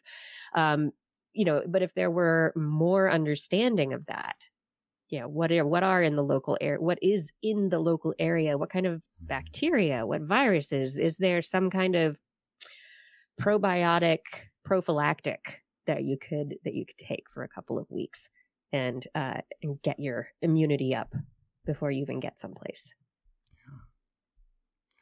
Yeah. And how would that influence things globally too? I don't know. Fascinating. Last story I brought tonight is an interesting article on phys.org about the death of open access mega journals, ? So there's a big stress test that's been happening in scientific publishing for a while, and there's more coming. One is when we talk about traditional publishing, the way it kind of used to work is that universities, research institutions all paid a subscription to a handful of publishers who produced a number of journals with papers in it. Now, if you have this subscription, you could read all of these articles, which was very handy for researchers to keep up with what's going on in other universities and what other research is being done. And if you were part of one of these institutions, it was also a pipeline to do your own publishing, because the fees for publishing were all covered by this subscription, usually, generally speaking. So that's sort of how publishing worked for a long time. If you wanted to just read a science article, on the internet, for instance, you would have to either make this institutional subscription that nobody can afford, or buy each article at an obscene price. Right? So open access journalism in the scientific field came along, and we had things like PLOS One, Scientific Advances, that started publishing scientific research papers in a way that everybody could read them. So this was like, this is finally, we are allowing this to happen. So the model that they used was, though, they would charge whoever was looking to get published, they would charge them a fee to process the paper, to do the reviews, and this is how they made their money. So one is you just have a subscription-based paywall. The next was everybody who applies has to pay to get their paper in, just to handle the bills. And then everybody can read this research. It can be shared freely. There's no paywall involved. Well, the mega journals came about when they realized, hey, there's a lot of people who would be willing to pay to have their paper published. And so we're going to take lots and lots and lots of those and charge higher and higher fees and make a decent amount of money. And we'll make it all open to the public so everybody can see it. And then, so this is the mega journals started, where they started publishing larger and larger volumes. Now, some of those are PLOS One, and was it Scientific Advances, I think was the other one I was mentioning, or Scientific Reports, excuse me. Yeah. But I was going to say PLOS One is one that was started. That was the very first. Well, PLOS, the Public Library of Science, was the first open access research journal, and it's the first one that tried the model, and it grew and it grew, and it, I think, is the biggest, or not the biggest, but it's mega because it kept going and it gathered a lot of support. And then looking down this list of various other journals, you've got Scientific Reports, which is Springer. You have Nature Communications, which is also Springer. You've got Frontiers in Immunology, which is the Frontiers line. You have MDPI as a publisher for a lot of them. Elsevier is another mega. There are a lot of already big name publishers of scientific journals who jumped in after they saw that this was an opportunity. So there's a big conversion to this. So what in the traditional method, they didn't care about the number of papers in the traditional old school subscription based. What they got paid was for the number of journals, basically. So they would come up with more and more journals that were more and more specific to topics, and they would package those up as parts of the subscription. What initially, like PLOS One, is very general. You'll find papers from across the scientific field. Same thing with Scientific Reports. But then they specialized, right? Now there's PLOS One, specializing. PLOS Bio, PLOS Computer, whatevers. Yeah. So now the specialization, there was some fear that maybe this is going to start infringe on traditional scientific publishing, because they're publishing a lot more than anybody else. Okay. In these specific ones, and it's open that everybody can read, so why wouldn't you? So there's a whole other aspect to this. Some of this gets kind of crazy. There's this is the International Journal of Environmental Research and Public Health, which is an MDPI published journal. Published 16,889 full articles in 2022. Now, compare that with the American Journal of Public Health, which published 514 articles. The European Journal of Public Health, 238 articles. American Journal of Epidemiology had 222 articles. The same year that this one journal, International Journal of Environmental Research and Public Health, somehow managed to publish 16,889 full articles. So one of the things, though, that affects is impact factor. Impact factor is how journals are rated, and it can tie into how your paper is perceived, because the prestigiousness of the journal that you've published in can be something you can levy in your research to get grant funding, or maybe to get promotions within the university, to get tenure, that sort of thing. Impact factor is curated by this company called Clarivate Analytics Web of Science Group. They have this very interesting formula where they use the average sum of citations received in a given year and 2 years previous, and then divide that by the sum of the citable publications over the past couple of years. So what's happened then is there's this gigantic push to cite journals to get their impact factor higher. And this has always kind of been a thing, but it got really kind of out of control. So some of the big online journals, PLOS One and Scientific Reports, PLOS One self-cites 2% of the time. Scientific Reports cites itself about 3% of the time. The open access journals by MDPI, there's 11 of them that were in this data set. Self-cited 12% of the time. Huge increase. And there's some fear that there's been reports of scientists being pressured by, there's some that have been scandalously in the news. I think it was, I'm going to get in trouble. Elsevier, I think, got in trouble because somebody got denied publishing because they didn't cite the journal enough. Oosh. That was a single issue, apparently. But there's lots of reports. This pressure to self-cite tends to affect assistant professors more, or people who are publishing for the first time. They tend to get more pressure because they might be more susceptible to adding in citations that. And then, the research is like, I don't care. This is my paper that's the important part, not the citation. So,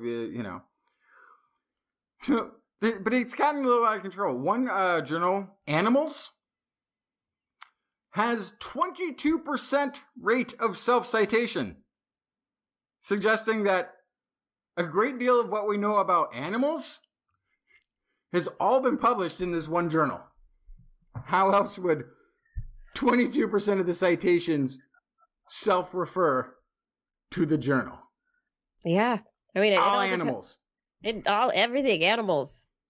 Yeah. It depends on the type of study. It's an interesting one. There's also a thing, especially with animals, where a specific lab will study a specific species and have a bunch of different publications about that one species. Mm-hmm. And if they are consistently publishing with the same journal, then that happens very easily. Yeah, and so some of this, too, is just by the volume. You could see these are specialty articles with 16,000 papers. They may all be interrelated and could all self-cite each other on some level.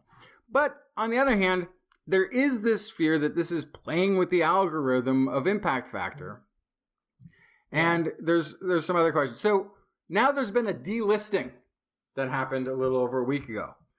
The Web of Science, the folks that come up with that impact factor rating, removed nearly 24 journals.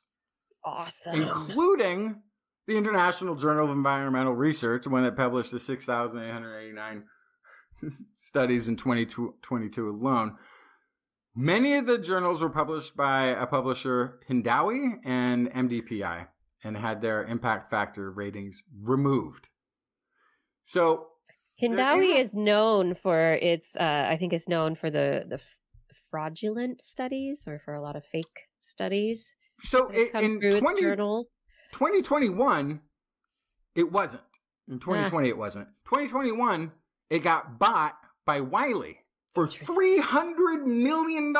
They wanted this confirmation because look, that one, it's not it's the MDPI one, but that 1,680 something in that one journal, 16,000 something, they charge an average of about $2,500 a study to publish there.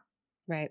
So this is a big business. Wiley saw this in Hindawi and bought it for $300 million and then looked under the hood.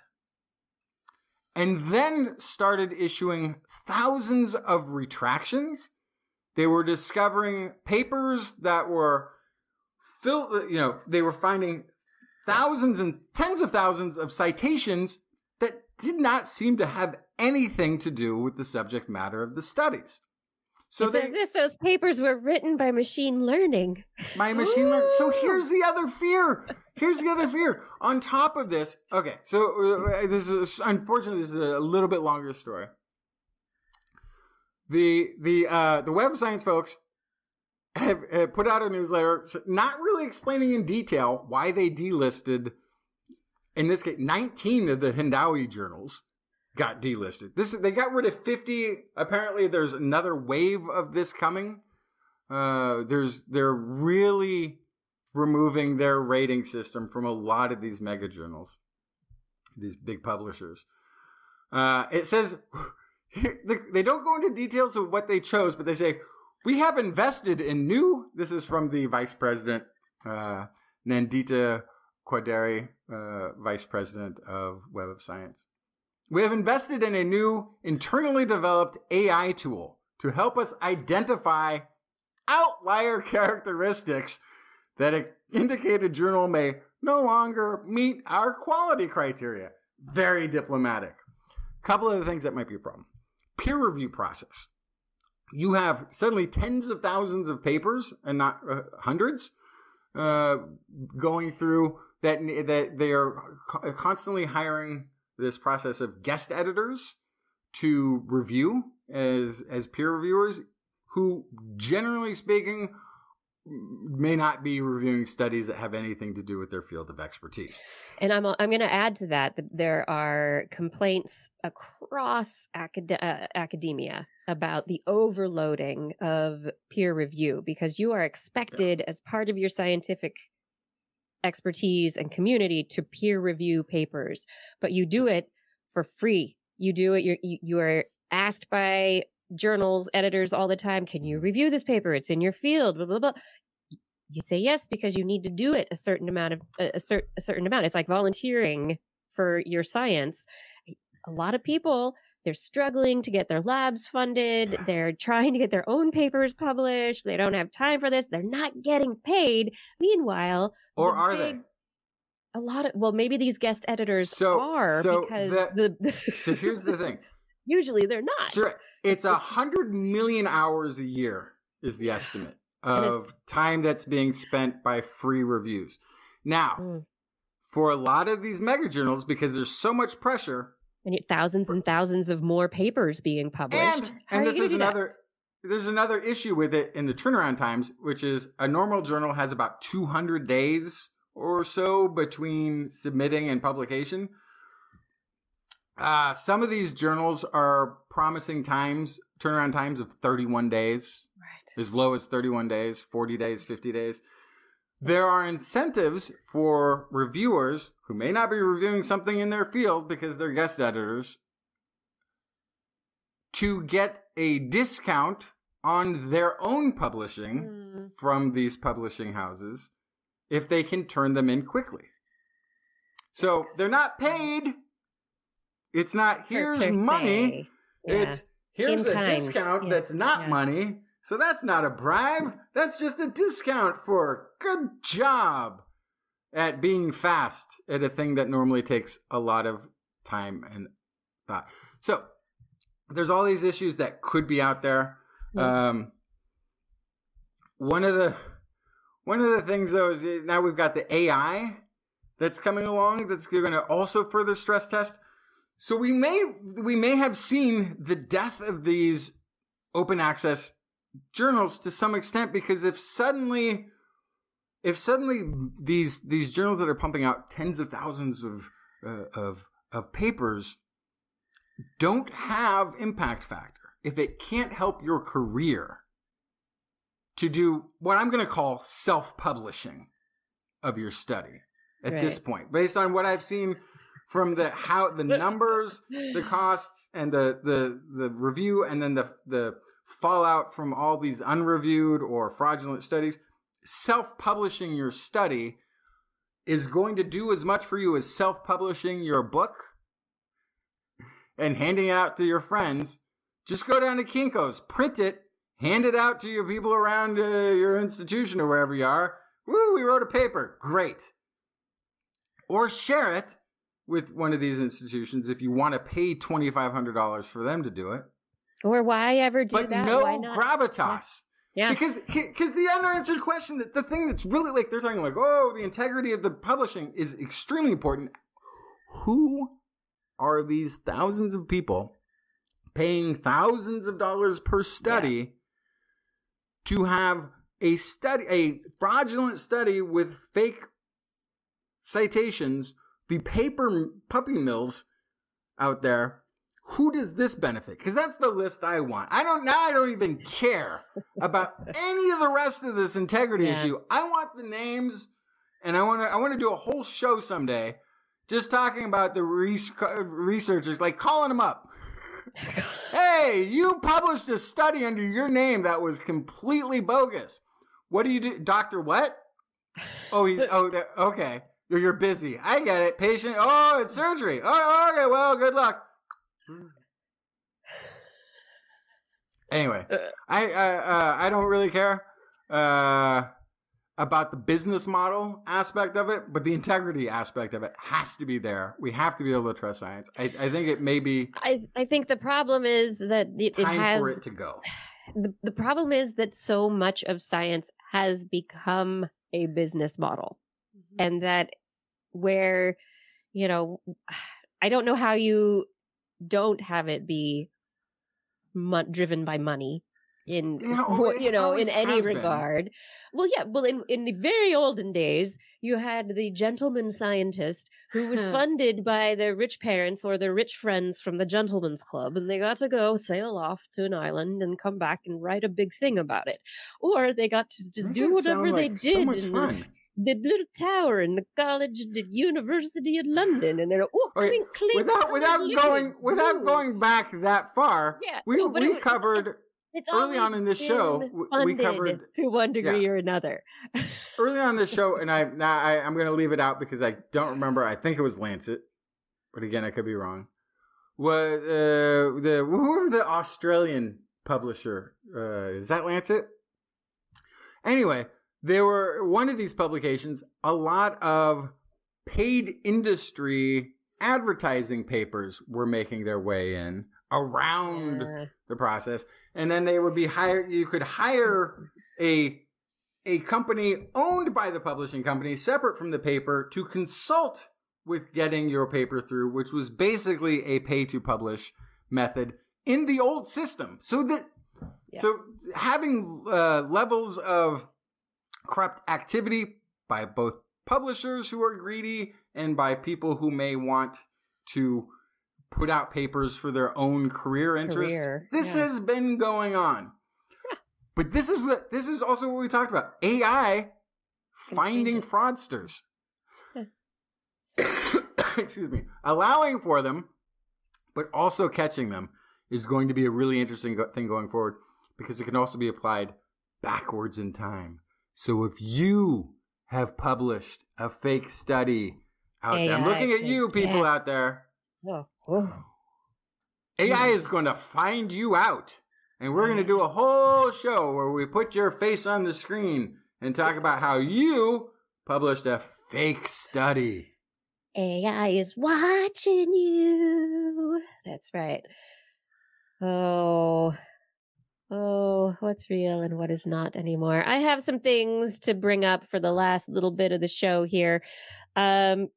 We talked previously about the possibility, according to a study from this past year, about the Epstein-Barr virus being responsible for onset of multiple sclerosis in people with a predisposition for multiple sclerosis.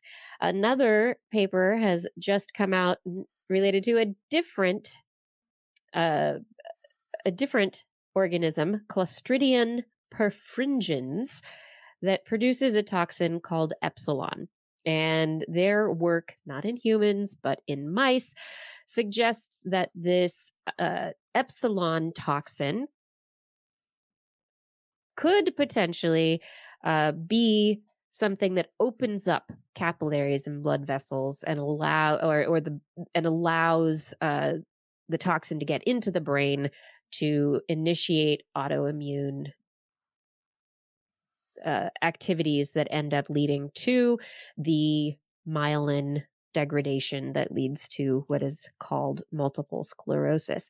And so they had healthy mice and mice that they gave these bacteria to, and those healthy mice were able to, they had really nice healthy capillaries, bacteria, nothing happened to them. But when they gave them when they gave mice that had a genetic predisposition to an multiple sclerosis type disease, that autoimmune disorder that degrades the myelin, and they gave them the bacteria, it within the intestine broke down the boundaries. The toxin was able to get into the blood cells and was able to get to the brain and compromise the immune system. Wow.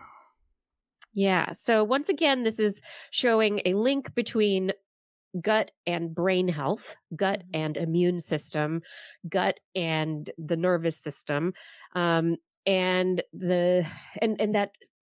fragile interplay, the interface between our genetic predisposition and the organisms that we come into contact with.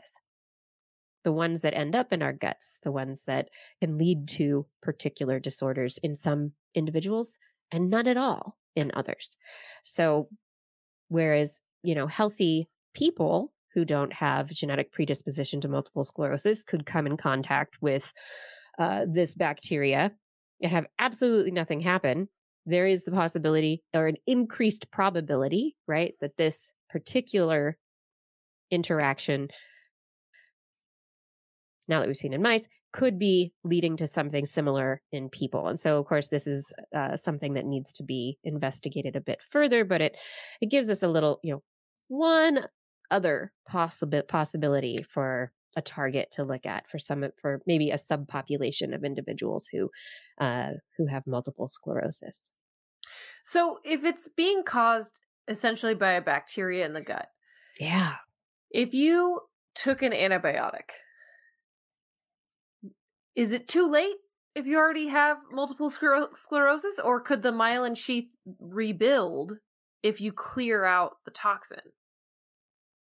Right. And so this is the question. And the researchers were questioning whether this treatment could neuralize if you treated it somehow, targeted the epsilon toxin, whether it could halt new disease activity, or because very often there's this relapsing or remitting aspect of multiple sclerosis where the disease will halt, or it seems to halt for a period of time, and then suddenly symptoms get worse again. And so if there's some aspect to gut changes, bacterial influences, there are lots of anecdotal tales of changing your diet influencing how your multiple sclerosis plays out. And I say anecdotal because there's still, it's hard to say. You bring down inflammation and maybe that can help to a certain degree, but it's an autoimmune disease. So once your immune system has already become sensitized, how do you really bring it back and stop the autoimmunity right altogether? Yeah. Huh. Yeah. So perhaps an antibiotic, perhaps something that targets the epsilon toxin itself, perhaps, depending on if you catch it early versus late after. Right. So this is, you have to do a check of your microbiome regularly if you have a genetic predisposition and say like, oh man, this one bacteria, the levels are increasing. We need to put you on antibiotics right now. And you could prevent it from showing up. Yeah. I'm starting to agree with you more and more, Blair, that the microbiome checkup should be a mandatory. Like, forget the whole thing year, right? Annual poop test, please. Forget the thing where they make you turn your head and cough and all that. That's how many hernias do we really need to? That time could be. That's funny. I've never been asked to do that.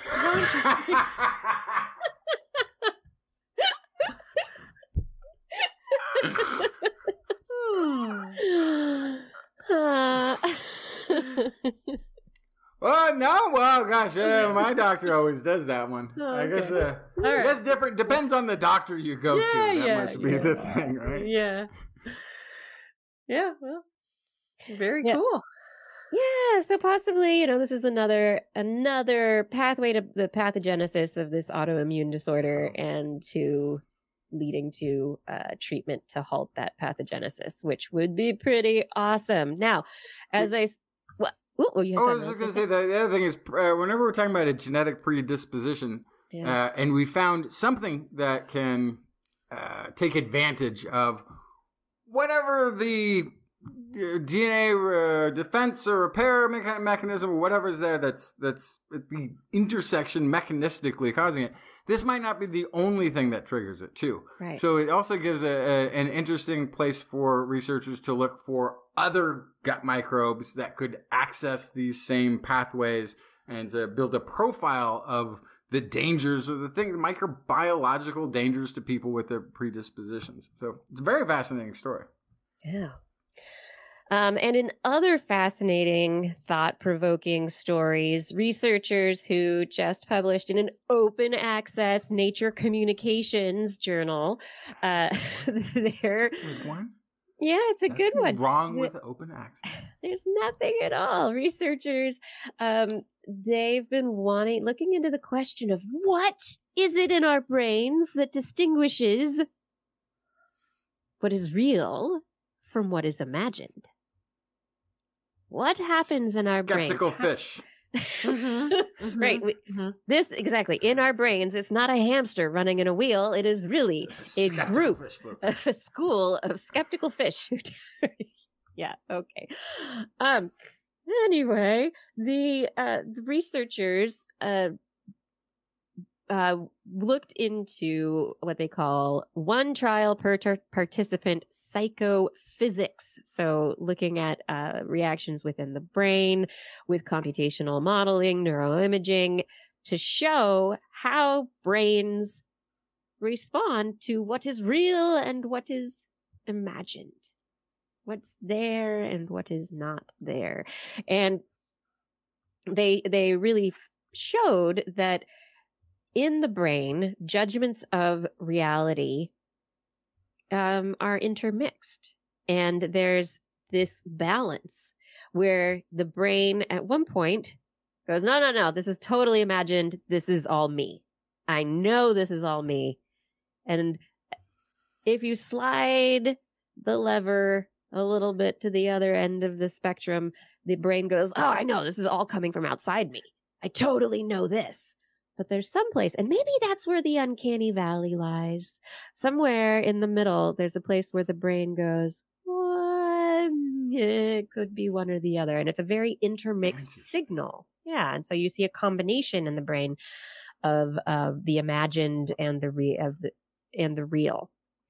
So in this experiment, the researchers were looking at the accounts of basically our brain's monitoring of reality. And they had a number of trials, one trial per participant. So they had a number of different situations where they had people looking at a fixation point, and then they had a noise image. And then they asked people to imagine things, and to basically tell them how vivid their imagery was, what was there, what was not. And they had a combination trial where there actually was signal in the noise. So there was real stuff in there for the brain to pick up on that wasn't specific. It wasn't just noise. And the researchers found that there was this definite combination of what people saw, they imagined, and what they thought they saw versus what was actually there, what they could imagine was there. And then as they moved forward, they looked at areas of the brain that were being involved in the vividness and the imagination versus actual perception. And they found that there were a number of different areas that were involved in kind of the different stuff, and where there are some visual cortex areas that are always involved in both, because your mental imagery can also be, is visual in nature very often. There were parts that were more or less activated. So for instance, the anterior insula was active on both sides of the brain and much more active in truly perceived situations than in where there was greater imagery or imagination. But there was overlap as well. So anyway, yeah, so there's a little bit of overlap. It says so far the brain can tell the difference between reality and imagination, right? So the brain does know this. But what this implies is that there is going to be a point at which we are able to actively manipulate the brain to cross the threshold so that reality is not perceived. Where you can't tell the difference. But don't we do this all the time? Isn't this what movies are? Yeah, and we I mean, to an extent, when we jump during a movie, suspension of disbelief, right? Or like reading a book. Also, like reading a really thrilling book. Yeah. But as you're doing it, your brain knows it's imagined. Your brain knows it might be a real book or movie that you're watching, but it knows that it's not a truly real. You're watching a movie. Right. But if you read a Stephen King novel and then you go to bed and you hear a weird sound down the hall, then your imagination is telling you something from something you read is real. Does it count that sometimes I can't tell if the refrigerator is making a weird noise or if my tinnitus is acting up? Is that the middle? It's like, is that you're going to the threshold there. Is this one? But once from inside the house, isn't it? But it's real. It's still a real sound. Oh, okay. Well, I guess I don't have any unreal. What if they are unreal? What if I don't have tinnitus? What if I've imagined it? But there are hallucinations, the disorders of reality monitoring, like schizophrenia. You have the sensory aspects of the brain not being able to tell the difference of whether it was externally or internally triggered. And that's the difference. There's an effect, actually, this paper talks a bit about an effect that was discovered in 1910 by a female researcher, Mary Cheves West Perky, and this is called the Perky effect, which she discovered there's a mechanism that might underlie perceptual reality monitoring in healthy observers. The participants were instructed to imagine various objects at a certain location in a white wall. While the participants didn't realize it, images of the same objects were simultaneously projected to the same location. All participants failed to notice the presence of the real stimuli, reflecting that, quote, if I hadn't known I was imagining, I would have thought it real. Okay. I need that study to be done this 110 years later. Yeah. To see if people are like surprised. Like I can get in 1910, you might have not seen a projection before. Yes. You know what I mean? Like, yeah. Like, so voluntary control, something outside of voluntary something control. Needs to be updated on that study to see if it still applies to anybody on the planet. But yeah, so I question if it even does the perky effect is the be the skeptical fish about the perky effect. Skeptical fish don't like it. Gosh, now I have this imaginary fish bowl in my head. Where I got these little skeptical fish swimming around. I got to pay attention to my imaginary fish. Or are they real? Now I don't know. Will you ever really know if the skeptical fish are real? Is what you're seeing real? Is it what's happening here? How can you even know? Anyway, they discovered their findings are inconsistent with the perky effect. People tend to discard information, sensory information, when they are when they're imagining, and they challenge a proposal that the intention or volition associated with imagery is used to classify an experience as imagined rather than real. So there's definitely an interaction between source mixing, internal versus external, but this leads to, like I said, the potential for investigating more disorders around sensory perception, and also investigating more as we evolve technologically in the virtual realm of how the brain is able to tell the difference between internal versus external, and what is real and what is inside me and imagined. It'd be a very interesting study to be looking at the brains of schizophrenics having audio hallucinatory episodes where they can, in these episodes, they can be aware that the thing isn't real, but still viscerally be experiencing it simultaneously. So, yeah. And then if there's a way then to narrow that overlap that would be extremely helpful to a subset of people who are suffering from that sort of a disease. Exactly. Yeah. Anyway, the brain, it does create our reality. It really does. In conjunction with our bodies and our environments, our brain is that filter through which all we see is created.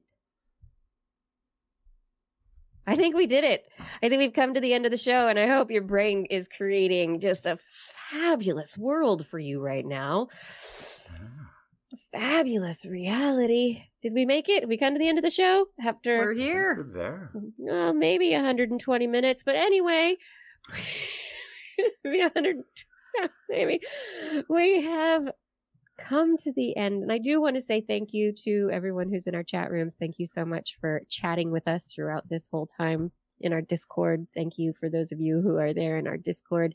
Fada, thank you so much for your help with show notes and with social media. Gord, Aaron, Lore, others who help with our happy chat rooms. Thank you for keeping the places safe and happy for all participants. Identity4, thank you for recording the show. And Rachel, thank you so much for editing the show. I would also like to thank our Patreon sponsors, because, without our Patreon sponsors, we're nothing.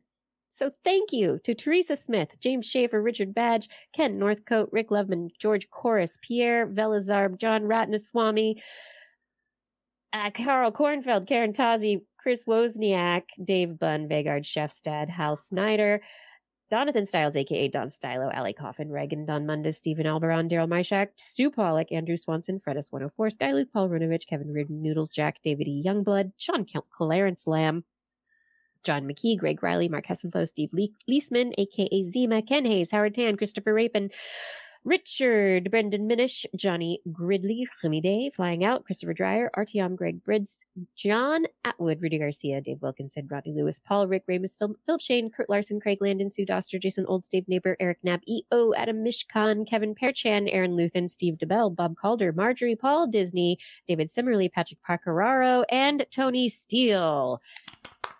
Thank you for all of your support on Patreon. If you listening to this podcast or watching this stream right now would like to support us on Patreon, please head to TWIS.org and click on that Patreon link. On next week's show, we will be back 8 p.m. Pacific time, broadcasting live from our Facebook and YouTube channels, as well as TWIS.org/live.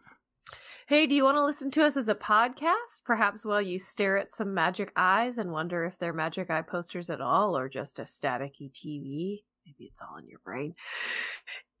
Search for This Week in Science wherever podcasts are found. If you enjoyed the show, get your friends to subscribe as well. For more information on anything you've heard here today, show notes, links to stories will be available on our website, www.twis.org. And if you're into newsletters, they might be one eventually. You can contact us directly as well. Email Kiki at Kirsten@thisweekinscience.com, Justin at twistminion@gmail.com, or me, Blair, at blairbaz@twis.org. Just be sure to put TWIS, TWIS, into the subject line, or your email will be sent in a rover to a tidally locked exoplanet circling a red dwarf star. And we won't see it. Maybe our great-great-great-great-great-great-great-great-great-grandchildren will, but we won't, so. But they will hear everything we had to say about the world on Twitter, where we are at TWIS Science, at Dr. Kiki, at Jacksonfly, and at Blair's Menagerie. We love your feedback. If there's a topic you would like us to cover or address, a suggestion for an interview, a haiku that comes to you in the night, please let us know. We'll be back here next week, and we hope you'll join us again for more great science news. Hey, if you learned anything from the show, remember, it's all in your head. This Week in Science. This Week in Science. This Week in Science. This Week in Science, it's the end of the world. So I'm setting up shop, got my banner unfurled. It says the scientist is in, I'm gonna sell my advice. Show them how to stop the robots with a simple device. I'll reverse global warming with a wave of my hand. And all it'll cost you is a couple of grand. 'Cause this week's science is coming your way. So everybody listen to what I say. I use the scientific method for all that it's worth, and I'll broadcast my opinion all over the earth. 'Cause it's This Week in Science. This Week in Science. This Week in Science. Science. Science. Science. Science. Science. This Week in Science. This Week in Science. This Week in Science. This Week in Science. This Week in Science. This Week in Science. This Week in Science. This Week in Science.